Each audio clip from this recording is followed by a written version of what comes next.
এগুলো কি বলো তো? উঠি পরোটা। পরোটা। এগুলো পরোটা ভাজবো এখন, দেখছো চারকোনা করে আমি বানাইছি সবগুলো।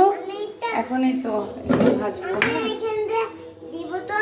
এই যে খুব সুন্দর করে পরোটা বানাচ্ছি, দেখছো? এই যে পরোটা ভাজতেছে, দেখছো ভাজছে এভাবে না, এভাবে না, আমি দেখাচ্ছি। হ্যাঁ, এই যে সে নিজে ভাজে বাবার জন্য নিবে, তার জন্য ভাজতে আসছে। এই গরম লাগবে, গরম লাগবে, সাবধান।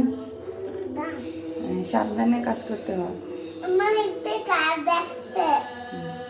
দেখছো? হোক, হইলে আম্মু তেল দিয়ে দিব। বেশি লাগবে তোমার, করে হাতে লাগলে হাত পুড়ে যাবে। আস্তে আস্তে এভাবে স্লোলি, দেখছো? তো এখানে তৈরি করে রাখলাম।